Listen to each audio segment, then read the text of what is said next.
Liddy, Chapter 4, Frog in a Butter Churn. When Liddy first came to the tavern, Willie built up the morning fire, but he overslept often, and several times the fire went out, and someone had to be sent to the neighbors for live coals. The mistress was too mean to invest in a tinder box, but she was mortified to be thought of as a careless housewife who let her kitchen fire die, so she put Liddy in charge of it. The first few nights, Liddy was fearful that she would not wake up early enough in her windowless room, and slept on the hearth all night, so as to be sure to be the first up in the morning. Tryphena came in the morning and found her there, but instead of scolding, took pity. A sort of friendship began that morning. The cook was past her middle years and homely. She was never married, preferring, as she said, not to be a slave to any man. She was large and vigorous, impatient with Willie, who had been told things more than once, but, as the day wore on, won over by Liddy's hard work and quiet ways. One morning, while Liddy was churning, just as the cream was breaking into curdles, the cook told Liddy about the two frogs who fell into the pail of milk. One drowned right off, she said, nodding her head in the direction of the door, which had just slammed shut behind Willie's back, but the other kicked and kicked, and in the morning they found him there, floating in a big pat of butter. Liddy smiled despite herself. "Here," Tryphena continued, "some folks are natural-born kickers. They can always find a way to turn disaster into butter. We can still hop." Liddy nearly laughed out loud. Tryphena cocked her head in question, but Liddy only smiled and shook her head. She couldn't share Charlie's joke with someone else. Autumn came all too quietly. The days grew suddenly short, and never, though she dreamed and plotted as she scrubbed the iron kettles and turned the butter and bellowed up the fire, never a chance to take the calf money home. There was no word from Charlie. Not that she truly expected a letter. They had neither money for stationery or postage, nor the time or energy for composition. She tried to keep him in her mind, to picture, as she lay upon her own cot, how he was growing and what he was doing. She rarely thought of Rachel and Agnes or their mother. The three of them seemed to belong to another, sadder life. The possibility of their father's return slipped into the back corner of her mind. She wondered once if he were dead, and that was why she seldom thought of him now. There was no pain in the thought, only a kind of numb curiosity. She and Charlie had left their mother's note and notes of their own to Papa on the table in the cabin, weighted down by the heavy iron candlestick, so, in case he returned, he would know where they were. The old vision of him coming up the narrow track had faded like worn-out garment. When she realized that the dream had clutched for 3 years had slipped from her grasp, she wondered if she should feel bad that she had lost it. Her own voice said crossly within her head, "He shouldn't have gone. He should have never left us." The flaming hills of October died abruptly. At last the dreary rains of the late fall turned into the first sputterings of snow, until the world was beautiful once more, with the silver branches of the bare trees and the lush tones of the evergreens against the gleaming banks of the snow, so white you had to squint your eye against it on a sunny day. The master put the wagons and the carriages in the shed, and set Willie to cleaning the mud off the wheels and undercarriages, and the sleds were brought out. The stagecoach came less often now, though there was plenty of work to be done in the short winter days. There were not many guests to feed or look after. The few who came seemed as closed and secretive as the freezing grayness of the weather, bent on some narrow business of their own. "Slave-catcher," Tryphena was heard to mutter after one dark, sleekly well-dressed man departed. "I don't like the smell of him." If she had been home, she might have spent the dark afternoons spinning and sewing, but the mistress brought her woolens and her calicoes at the village stores. She did not even card or spin the wool from their own sheep. It was sent to Nausea or Lowell, where it could be done in a gigantic water-powered mill.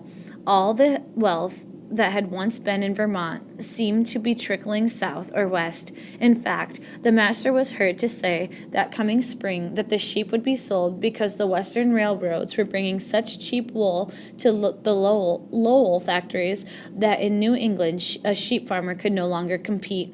It was what her father had said, that his flock had been much smaller than the Cutlers, so their family had felt the pinch years sooner.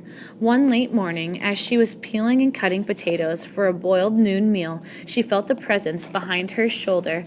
Someone tweaked her right braid. She looked about annoyed, expecting to say a sharp word to some bothersome Willie, when she saw it was Charlie. She stood up, the knife and potatoes still in her hand. "Oh," she said. "Oh, you surprised me." He was grinning. "I meant to," he said. "You look well." "You're taller," she said, but it was a lie. He looked smaller. Then she remembered, but he would have been pained to hear that. "How are you, Charlie?" It wasn't a pleasantry. She really needed to know. "Still hopping," he said with a grin. "Work is slow in the winter, so they let me come to see how you were." Now that she was seeing him at last, she hardly knew what to say. "Have you heard anything from Mama and the babies?" she asked. He shook his head. His hair was longer, but neater somehow, and a better barber than when she had trimmed it, she realized with a pang. "You're busy," he said. "I didn't mean to hinder you." It was a stupid conversation, but both the cook and Willie were in the kitchen, and the mistress would be in and out. How could they say anything that mattered? "Have you been home at all?" she asked, turning back to her work and motioning him to sit on a low stool beside her. "No," he said. "Nor you, eh?" She shook her head. She wanted to tell him about the money. She wanted to get it safely home, ask him what she should do, but she couldn't, of course, with the others about. "I saw Luke a few times," he said. "He's been up once or twice to look at the farm. The house is fine." He lowered his voice. "He had a bit of a laugh about the way we blocked the door. He had to climb in the window." She didn't like the idea of Luke or anyone else climbing in the window. It made the cabin seem less secure. A coon or a bear might climb through the window as well, or a tramp. But she didn't comment. "Do they work you hard?" she asked softly. He looked so small and thin. "They're fair. The miller works as hard as any of us hands. The food is plenty and good." "Then why aren't you bigger?" she wanted to ask him, but she held her tongue. After he had gone, she thought of 100 things she wished she would have said. She could have told him about the frogs if she remembered too. He would have laughed, and she longed to hear his laugh.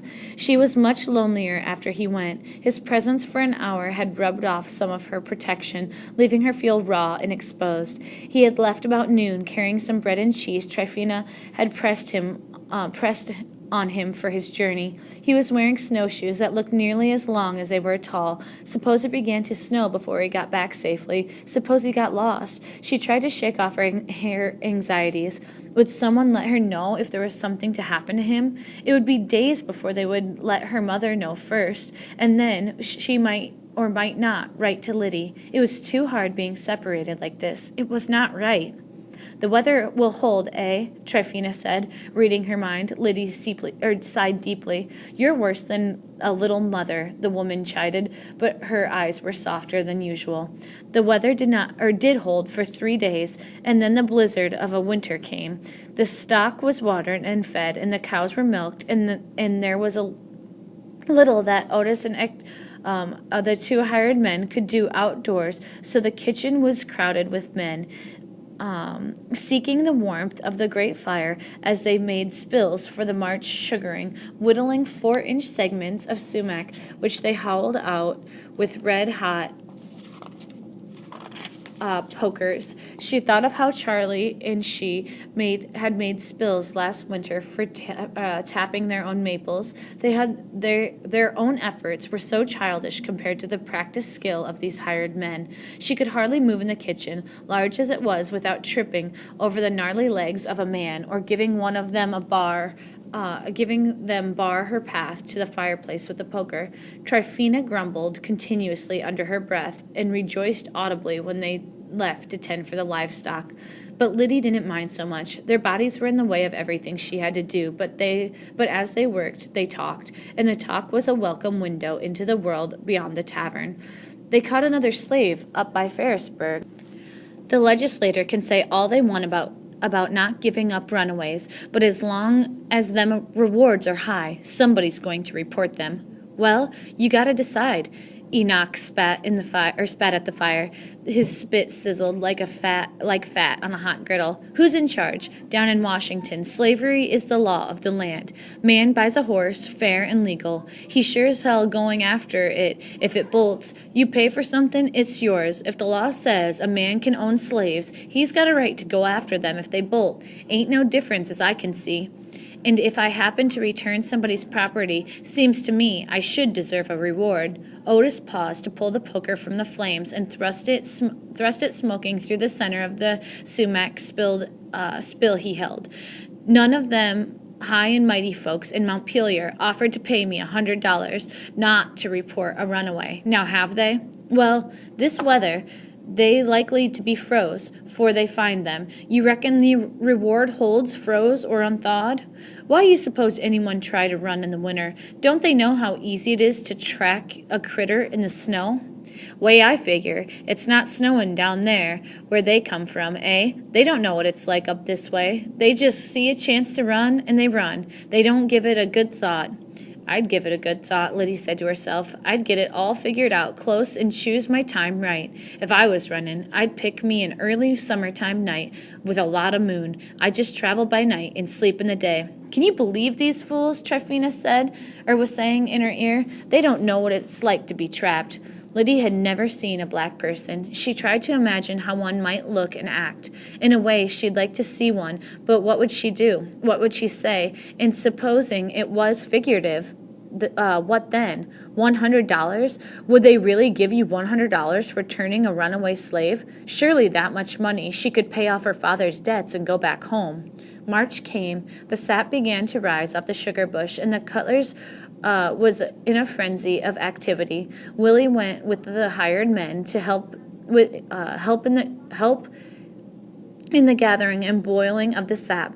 Mr. Cutler had built a large sugaring shed 2 summers ago, and the only time any of these men were around the big house was when the livestock needed tending to. Even then, Liddy was called on to help with the milking and the feeding and the watering of the stock.